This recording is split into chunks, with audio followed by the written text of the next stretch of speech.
Thank you. Glad you guys could join us. Zanele is our chairperson. Dean is our group CFO, and Megan's online. So I think we can get going. I think that the idea is that we've written everything we could in the shareholders letter. Yeah. So I think there's a lot we can update you on what happened since then. We've made all the announcements around the lotto, so perhaps it's better if you have more questions. I mean, you guys met just before the results came out, so yeah. So that's it. So if you want to shoot with some questions. Sure. There's no one external. It doesn't look like it, but they can still join if they want. So. Well, I guess I asked a little bit about pushing ahead anyway, so yeah. Sense of that. How does it work? I'm thinking in terms of the liquidity of the business now and the challenges we spoke about. If you invert that, if someone were to want to buy you out, does it have implications because the ownership of the lotto changes? Someone wants to buy Goldrush or all of it. Look, there are requirements or prohibitions from the National Lotteries Commission in terms of what we can and can't do. I mean, you can imagine that, from their side, they wouldn't want to allocate the license and then the thing immediately goes somewhere else. I think that, but you have to say that that's on a Goldrush group level. If someone had to come and say, we will buy the preference shares, I don't think that will be an issue, right? Yeah, so in the license conditions that, we had to disclose all the controlling interest that indirectly controls the lottery. So if there had to be a change, that would require minister's approval first. Yeah. So I mean, to all intents and purposes, your intentions aside, it's likely that everything stays as is. Okay. Well, I would say at least on a Sizakaya and a Goldrush group level, I think there's more flexibility higher than that, but no intention. Yeah. And then, Megan, perhaps just now that I've seen the results, and I think, Jan, we talked about there was call it 38 million once off second half. You get a much better sense of the run rate of the business. Yeah. I guess everyone is focused on online and the lotto, but the LPM and bingo business, in your head, is that still a business that can grow? Well, in the LPM business, definitely. I think, in the last 2 years, we prioritized a lot in terms of, return on capital, reallocating LPMs from poor performing sites to better performing sites. So that took us about 2 years to reduce, and now we're getting back in terms of the number of LPMs. In fact, we still haven't gotten back to the number of LPMs we had back, I think, in 2023. We had about 2,800.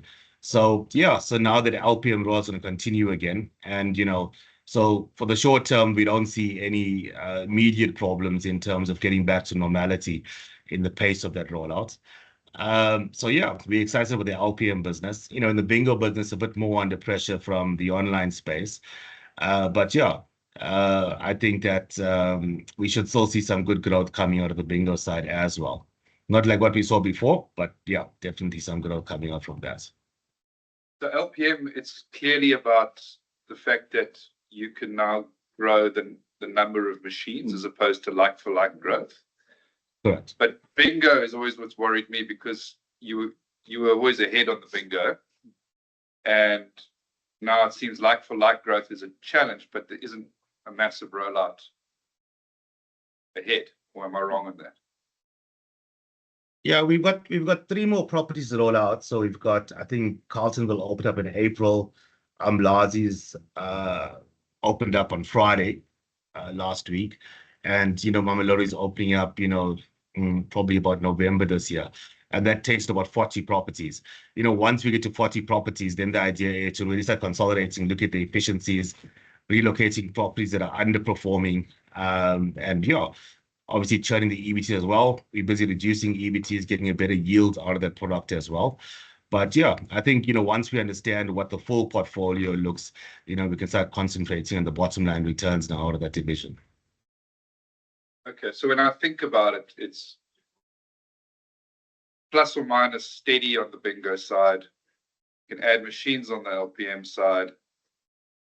Online, well, I guess it's a full-on attack, and we see where it ends up, right?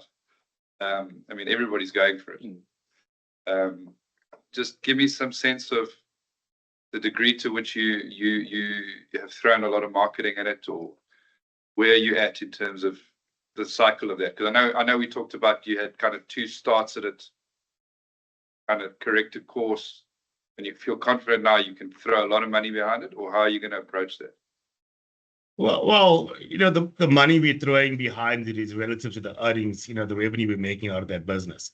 So we're not funding the online business at the moment, and now it's self-sustainable. And, we're trying to grow that business organically. So effectively, the more efficient we are in terms of the marketing spend, the higher the revenue grows. So I think, the team's done a good job, in the last year. No funding went into the business. They managed to grow it organically. And, as revenue grows, it opens up, the ability to market more as well. So, yeah, we're quite happy with the guys, for last year. And I think, the trend's continuing in the first quarter this year as well. No funds injection, organic revenue growth. And, with that, obviously, a commensurate, increase in marketing spend as well. So to put it in a different way, there's we target a percentage of turnover that can be used to spend marketing, and it's like whatever revenue was this month, the percentage of that can go. So that's what he says about. So we, in the income statement, you've got margins and cash flow, etc. So we keep that shape of the income statement. Okay, so you want to show an operating margin. Yes. So this is not there's no let's spend for market share and hope that we retain it later. The strategy here is, you have to keep the shape of the income statement. Can I ask about that? Because I did a trip where I went to speak to just about everyone who's in the online space to understand. And I try to understand why in a space where it would appear to me that ultimately there's going to be those that achieve sufficient scale and those that don't. That you want to do everything in your power to make sure you're in the first bucket, right? And what does it pay you to show margin now? If it, why not put everything back into it? And it's a gold rush at the moment. Pun intended. So I'm just trying to understand that strategically, the way you're thinking about it. Because I've seen that in a number of the businesses, they're all showing, it's all this big growth, but they're all showing operating profit. And I'm kind of trying to work out, I guess in a very American way would be to say, what's the addressable market, get it as fast as possible. There is a difference in how the capital markets reward business in South Africa and how they reward business in America. So just from a high level, I'll pass on to you guys. Now, from a high level in America, if you show losses, they don't care as long as you're showing top line growth. Yeah. And you'll get a multiple on that. Yeah. So however you want. You won't get a multiple on that at all. And you will be rewarded on profitability. If there is any reward, it'll be on the basis of profitability. Could I put it to you that at the moment the market's not giving you a reward anyway? Isn't the most important thing to make sure you end up in the top bracket?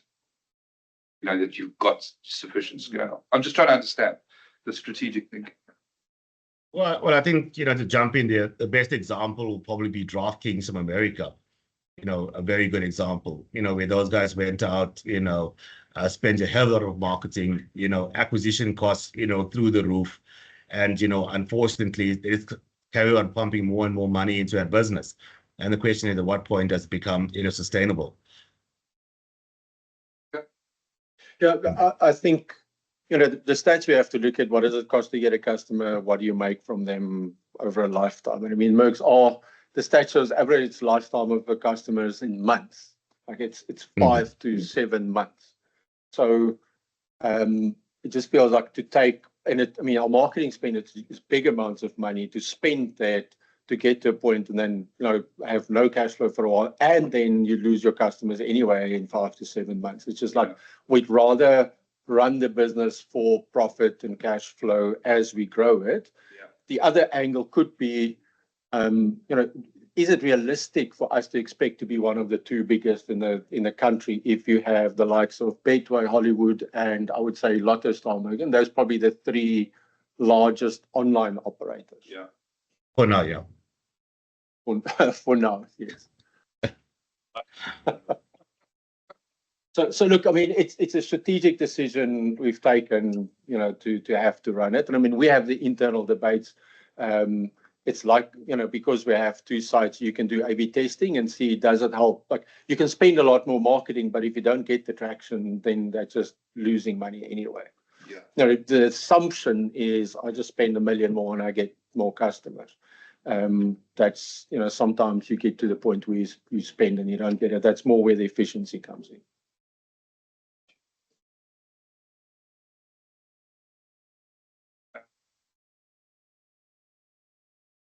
I think a lot of questions before, so I think I've got a good handle on that and see where that goes. Yeah.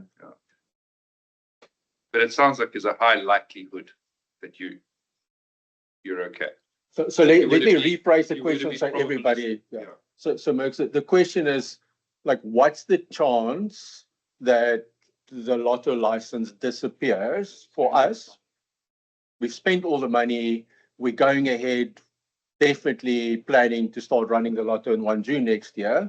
And then what's the chance that that doesn't come through and through a review process or litigation, Sizakaya loses the license? I think that's the fear or the question.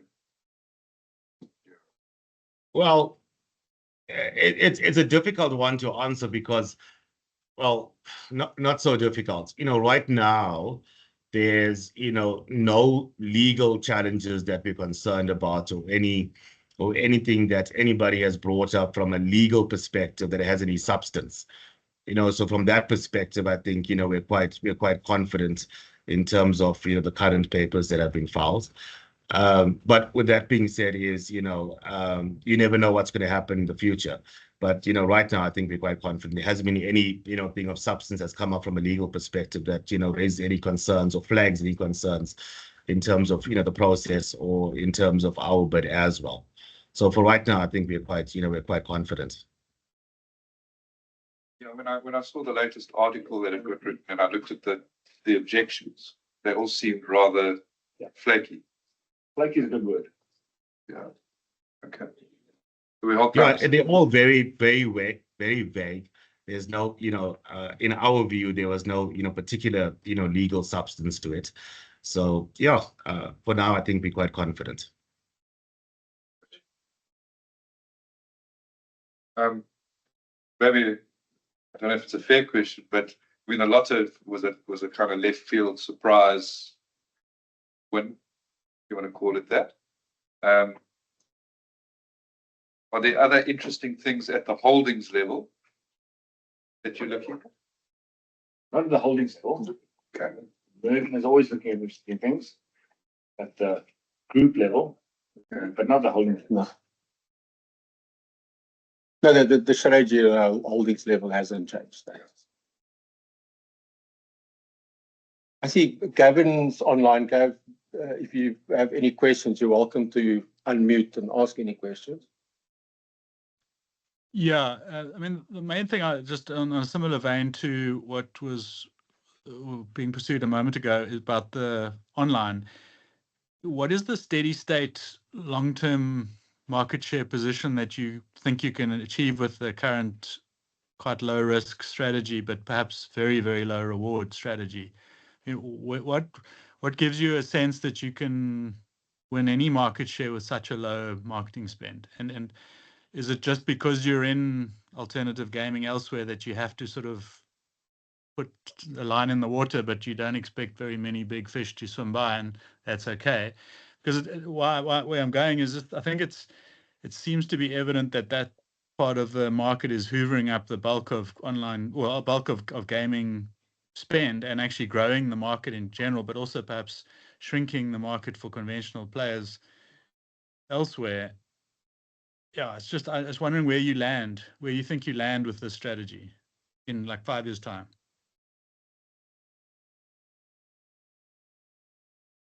Max, you want to take that?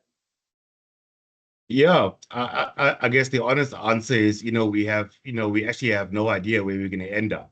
I think, so far from our current strategy, it's working out.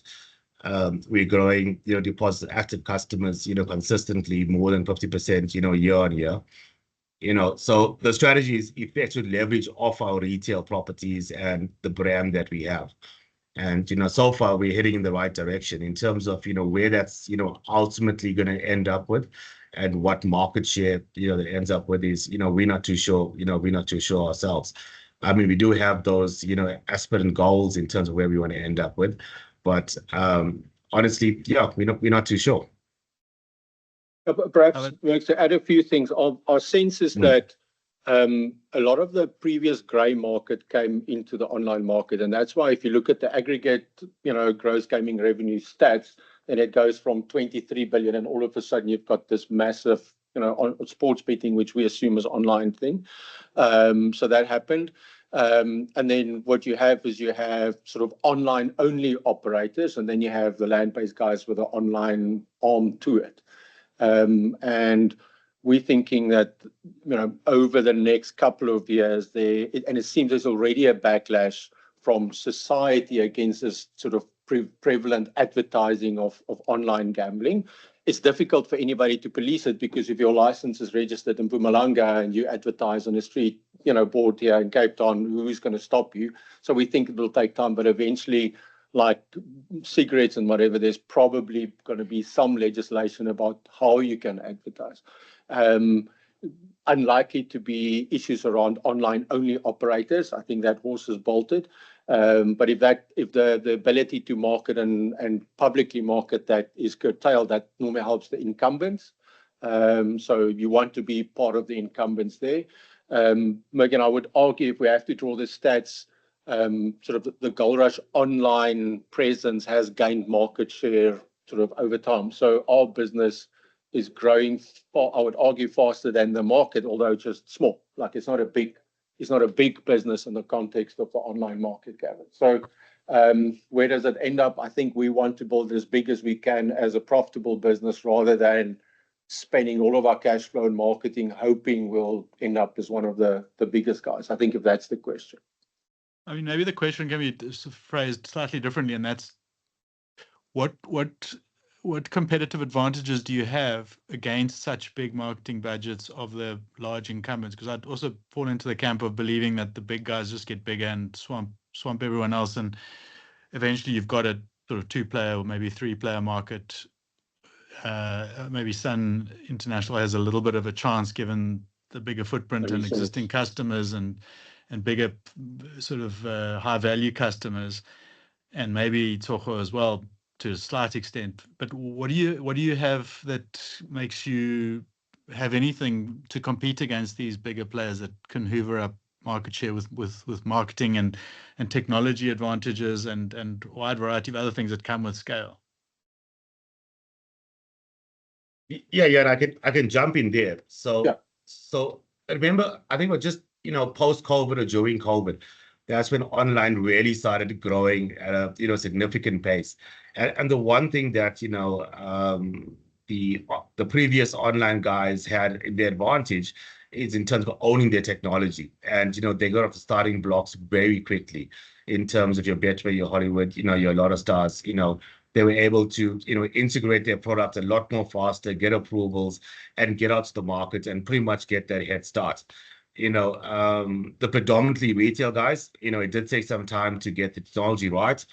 And, you've seen over the last couple of years, there's been definite, inroads into the online market. I think, even, Sunbet's posted some great results in terms of their growth.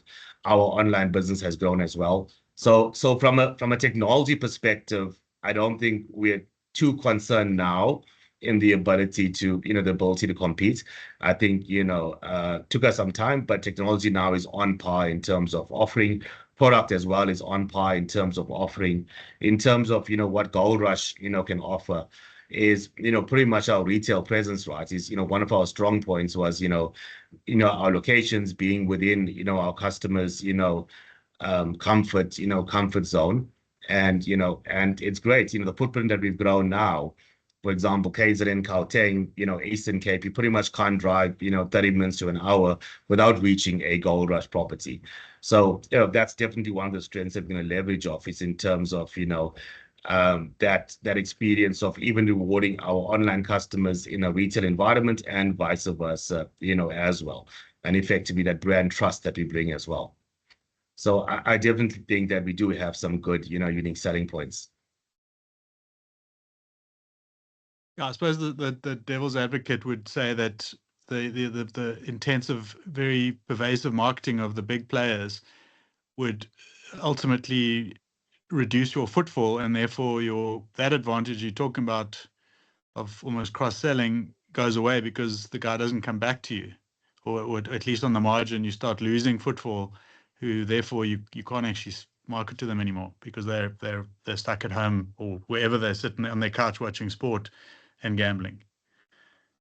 Yeah, so definitely I think that, even if you look at the current online guys now, is that, we would estimate that, 80% of those bets don't come from traditional, sports betting. It's more on the, effectively, casino slot side. And, our view is that, punters would want and do want a retail experience as well. Yes, online, is convenient, for the guys sit back, at home over the weekends. But also what happens is that, if they do want to have that, retail experience, is we're effectively around the corner, as well. And, we haven't seen a significant drop in our active customers after, online, took off.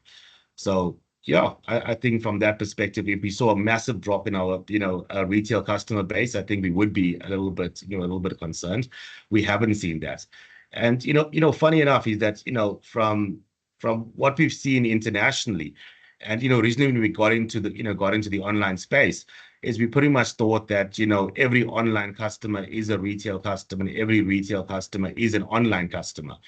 And there was the, presumption that we got into the space is that, all online customers play retail as well. And what we found is that not entirely correct, is actually it's only about a 15% overlap between online and retail customers. So when those numbers first started, going around, we couldn't really, get our head around it. But, even with our current numbers, we see as well, is we are seeing within that 10 to 15% overlap between retail and online. And it's almost as if online is bringing, an entire new base just by itself.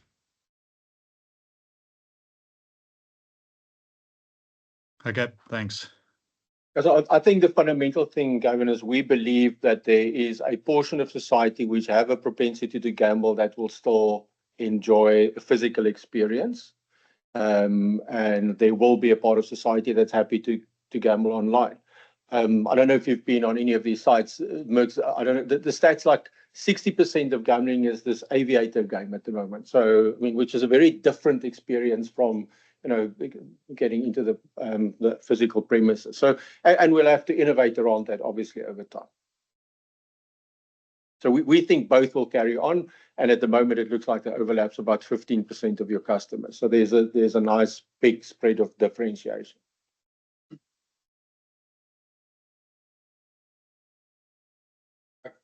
I guess just it leads me on to my next question is around M&A. The normal cycle is at some point you start seeing consolidation. But am I correct in saying that, let's say from Goldrush's perspective, to acquire would not be economic, and nor would it fit into the brand which is part of your strategy? So it makes no sense. On the online side. On the online side. So if you think about when you buy an online business, what do you acquire? Technology is not that different. Your customer base, I think everybody's got the same customer base already.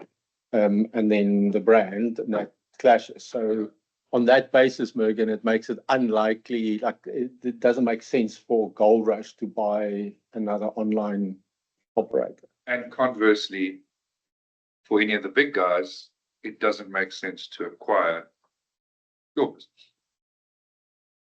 Well, whatever. If they argue in the or any of the others, there's no benefit to. So what we have seen is that I think Betfred bought a part of Lotto Mercs, So you have outside parties buying existing businesses in South Africa, but we haven't seen internal M&A happening. An international that might want to get into this market, this would be That attractive. would be a way. Yeah. Yeah, from an online space, in my mind, the only other value would be the brand that you're acquiring, the trust you're buying out to the market. And besides that, from a technology or market, customer base, I don't think I see value in that. So effectively, you are doing an acquisition is pretty much for the brand and, the trust out there. And, we saw the same thing with, Betfred and Lotto Star as well. Yeah, 100% correct. Is there a sense around the retention rates you guys are seeing in your online business currently in terms of customers that signed up, let's say 12 months ago, and what percentage of them are still active today on your sites? So what we've seen, funny enough, is that the average, active customer stays with us for about, 6 to 8 months. That's your normal churn rate. But, customers that, our high value customers, that play retail and play online with us, and, customers that, are effectively our VIPs, is they're with us for a very long time. And we find, a very high hold rate onto those customers, upwards of, 95%. And it's almost as once a, VIP trusts a particular brand, they stay with that brand. So we've seen that our VIPs are actually with us for quite some time. So on average, you'll find your churn rate, average, active customers stay with us for about 6 to 8 months on average. But, VIPs, it's a lot longer than that. And I think that's pretty much the stats you see. Your definition of VIP is the bigger customers. Like we segregate by how much they play. Yeah, and it's pretty much what we're hearing, out in the market as well. And, and that's why it's difficult, for new entrants to come to the market, is how do they attract those VIPs, to come across. So yeah, so probably 6 to 8 months, and VIPs, pretty much a very low attrition rate. We're keeping about 95% of our VIPs year on year. And, that's the main part of our strategy now, is trying to attract more of those VIPs, across to Goldrush. Am I right in saying that the odds across the sites would all be quite similar? It's not as though anyone can break ranks and just increase their payout ratio. I mean, I'm thinking mainly in gambling because it's 80% of the money. Yeah, I think Max, you've got the stats. Yeah, from a betting perspective, I think,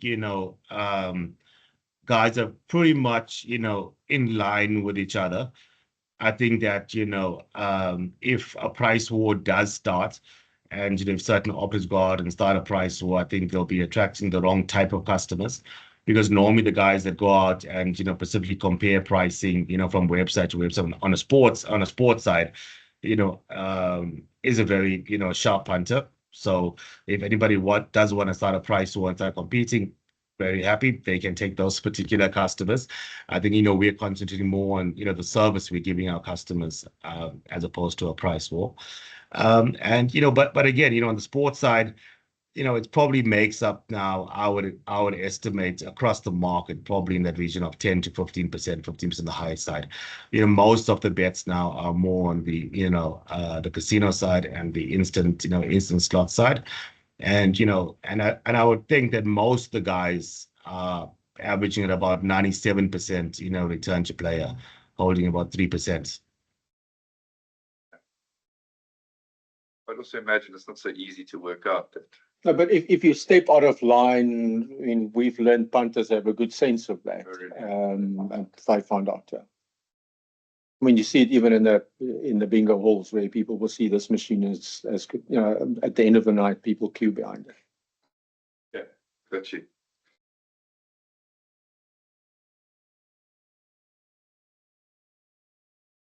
See, Dirk, join us. Dirk, do you have any questions? Yeah, thanks, guys. Apologies for being a bit late. Hi, Megan. Maybe just on back onto the bingo and the online, and maybe, apologies if you have talked about it. Maybe just your loyalty scheme and how far you're on the road out to that, and any update there. Yes. So right now we're in the testing phase. I think we plan to, effectively roll out in the first quarter of this year. That's been, delayed, quite a bit in terms of, trying to manage, different, retail software environments and online software environments, as well. So we managed to finally get over that hurdle now. And, we're looking to launch hopefully by the last quarter of this year. And, effectively that'll be rewarding our retail customers online customers in retail, and effectively just try to keep our customers within our ecosystem. And I've always been saying is that, a dedicated online, environment can only offer customers, the online experience where, we've got that ability to really take care of a customer from a retail perspective and online as well. So yeah, we are probably last quarter of this year. We are working at a few of the bugs in the system. I think we took it live on a test case, found a few issues that we want to fix up. We're busy fixing up those issues now and probably get back onto the market by, the last quarter of this year. Yeah, so that sounds like it's been a bit delayed from what you would have hoped. Yeah, definitely. I think lots of things sound easy in principle until you get down to the detail. Yeah, for sure. And then maybe just on the online side, apologies again if you've touched on it, but your plans to scale the business outside of South Africa? How have those progressed? Yeah, it's going well. So we have been awarded a license in Botswana. So we're busy rolling out that license at the moment. I think a few SA guys got awarded a license. We were one of them. We started that process earlier this year. We're hoping by the end of this year that we should be live in Botswana, and there's a few other countries that we're working with as well. And I think just before we go live, then we'll probably make an announcement regarding those countries. But yeah, we're excited about that international expansion. Okay, thanks. And that is supported outside of your SA cost base, or do you have to put feet on the ground in these different countries? Well, at the moment now, the plan to leverage off our existing infrastructure now. We've built up, quite a nice team in terms of, customer service with teams. And, we effectively hoping to manage everything as one, effectively one ecosystem. So instead of now trying to manage, multiple teams in multiple countries, it's manage everything, centrally. I think from a cost base, it makes a lot of sense for us in terms of, especially when you start going into, Europe and the Americas in terms of, local costing versus, international costing. So right now the plan is to purely manage, everything from SA perspective. There is a plan of a few guys, cross-border in terms of, compliance and registry compliance. But, from an operational perspective, is everything operating out of SA. Okay, and just how many people are what's the head count now in your online business? It changes all the time, but I think that we're close to about 120 people full-time in the online business. Okay, sure. That's big. Okay, thanks. I'll hand it back to the floor. Maybe if I could just ask on that, Megan, for want of mentioning, your competitor Sunbet seems to have sort of outsourced a lot of what they do. To what extent do you develop a lot of your stuff yourself? What is interesting is we've got the complete, opposite model where everything is insourced and nothing is outsourced. Besides our technology, which you pretty much have to go with the best internationally. That's obviously outsourced to BetConstruct. But besides that, everything else is insourced. I would love to know what the guys are outsourcing. But yeah, our strategy, the complete opposite is everything is, internalized. We're pretty much like control freaks. We want our call center, right under our nose to watch, every call. Our customers are very important to us. So, we watch, call centers like Hawk, our VIP management teams, our risk teams. So yeah, we have the complete opposite approach where everything's, internalized, right here at head office, like how you've been. I think you've seen the teams, how closely everyone, works together. So right now we like that model. We haven't got our head around the outsourced model as yet. I guess there's always a risk regarding an outsourced model, right? In the sense that you could always lose that team that's been outsourced, and they could jump ship and just move easily across to another operator, which brings another risk by itself. So yeah, so I think that's not the main reason we haven't outsourced. I think the main reason is we control freaks and we like everything under our nose. So yep, right now everything is insourced, and yeah, there's no plans to outsource anything. Yeah. Thank you.